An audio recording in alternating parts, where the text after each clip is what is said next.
Assalamualaikum warahmatullahi wabarakatuh. Perkenalkan, nama saya Siti Nurafrida dengan NIM 877587139. Saya mahasiswa dari program studi PGSD semester 2. Saya dari UPBJJ Jambi. Video ini saya buat untuk memenuhi tugas mata kuliah Filsafat Ilmu. Di sini, saya ingin mempresentasikan isu kontemporer dalam pendidikan nasional dengan latar belakangnya pada pilar-pilar pendidikan menurut Ki Hajar Dewantara. Pendidikan adalah fondasi utama kemajuan sebuah bangsa. Di Indonesia, gagasan pendidikan telah dirumuskan jauh sebelum oleh Bapak Pendidikan Nasional Ki Hajar Dewantara.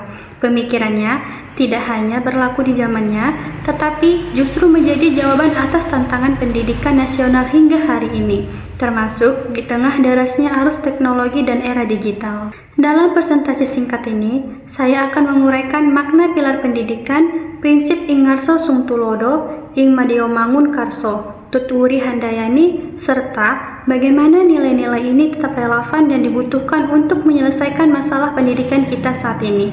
1. Makna pilar dalam konteks pendidikan sebagai dasar atau tiang penguat sistem pendidikan.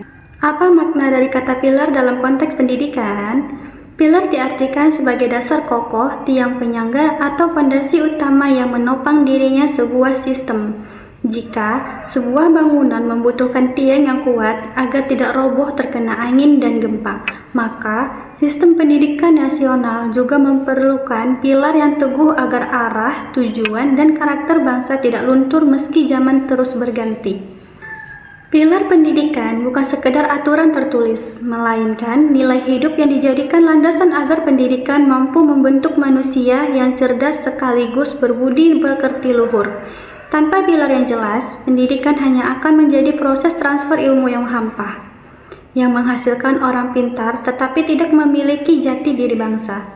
2. Prinsip dasar pendidikan menurut Ki Hajar Dewantara, ing ngarso sung tulodo, ing madya mangun karso, tuturi handayani. Mari kita bahas 3 prinsip emas yang menjadi pilar utama pemikiran Ki Hajar Dewantara.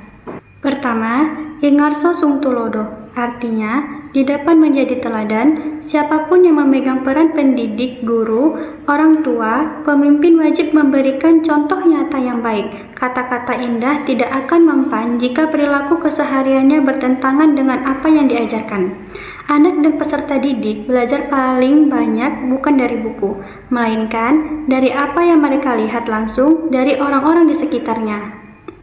Kedua, ing madya mangun karso, artinya di tengah membangun semangat, pendidik tidak boleh mendikte atau memaksa ketika berada di tengah-tengah peserta didik.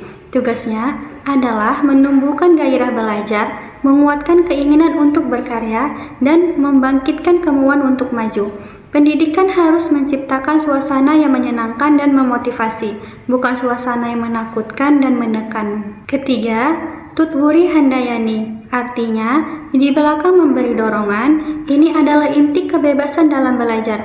Setelah peserta didik memahami arahnya, pendidik mundur selangkah dan memberi kepercayaan untuk mereka bergerak sendiri, berkreasi, dan mengeksplorasi bakatnya. Peran pendidik kini menjadi pendukung, penyemangat, dan penopang saat mereka tersandung. Pendidikan bertujuan memerdekakan jiwa, bukan mengekangnya. 3. Analisis relevansi dan dukungan penerapan prinsip tersebut dalam era digital, misalnya dalam pelajaran berani, literasi digital, karakter peserta didik, dan peran guru. Bagaimana prinsip ini diterapkan dan relevan di era digital seperti sekarang? Dunia hari ini dipenuhi informasi yang datang dari segala penjuru. Teknologi bergerak sangat cepat. Namun, kemajuan teknologi ini ibarat pisau bermata dua, bisa berguna besar jika dipakai benar, bisa melukai jika tidak ada pegangan nilai. Prinsip ing ngarso sung tulodo sangat krusial dalam membangun literasi digital. Orang tua dan guru harus terlebih dahulu pandai menyaring informasi, sopan berkomunikasi di media sosial, dan bijak menggunakan gawai. Jika pendidik saja kecanduan ponsel saat mengajar atau penyebar berita bohong, mustahil mengharapkan anak menjadi bijak di dunia maya. Teladan di dunia nyata maupun dunia maya tetap menjadi acuan utama karakter peserta didik. Selanjutnya, Ing Madio Mangunkarso sangat pas untuk menumbuhkan pembelajaran berani.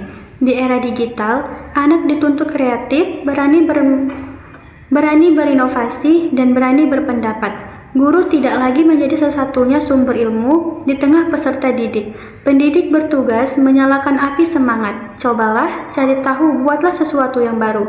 Guru memfasilitasi ide mereka agar tumbuh menjadi karya nyata. Terakhir, Tut Wuri Handayani. Di belakang, guru memberikan dukungan penuh agar siswa berani terjun membuat konten positif, memecahkan masalah dengan bantuan teknologi, atau berkolaborasi lintas wilayah. Peran guru bergeser menjadi mitra belajar. Guru tidak menuntut jawaban seragam, tetapi mendukung setiap jalur yang dipilih siswa selama itu benar dan bermanfaat. Singkatnya, teknologi adalah alat, tetapi prinsip Ki Hajar Dewantara adalah kompasnya. Tanpa nilai ini, kemajuan teknologi hanya akan menghasilkan manusia yang cerdas secara teknis, namun rapuh secara karakter dan mudah tersesat oleh arus informasi. 4. Referensi singkat tentang bagaimana tersebut dapat menjawab persoalan pendidikan nasional saat ini. Bagaimana ketiga pilar ini menjawab persoalan pendidikan nasional saat ini? Sering kita dengar keluhan siswa malas belajar, tingkat kekerasan meningkat, penyebaran hoaks merajalela, atau lulusan pintar namun sulit bersosialisasi. Masalah-masalah ini sesungguhnya berakar dari hilangnya pondasi pendidikan karakter. Pilar Ki Hajar Dewantara kembali mengingatkan kita bahwa pendidikan bukan hanya soal nilai matematika atau kemampuan mengoperasikan komputer. Pendidikan sejati adalah proses memanusiakan manusia. Ketika Ing Arso Tulodo ditegakkan, masalah kenakalan remaja dan kekerasan akan berkurang karena ada keteladanan yang baik. Ketika Ing Madio Mangunkarso diterapkan, rasa malas berubah menjadi semangat karena suasana belajar menyenangkan dan memotivasi.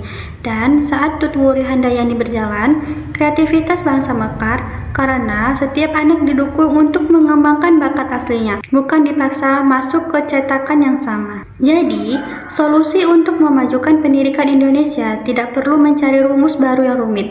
Jawabannya sudah ada dan teruji sejak lama. Kembali dan menanamkan ketiga pilar ajaran Ki Hajar Dewantara dalam setiap langkah pendidikan kita, baik di sekolah, di rumah, maupun di ruang digital. Saya tutup presentasi ini dengan pesan sederhana.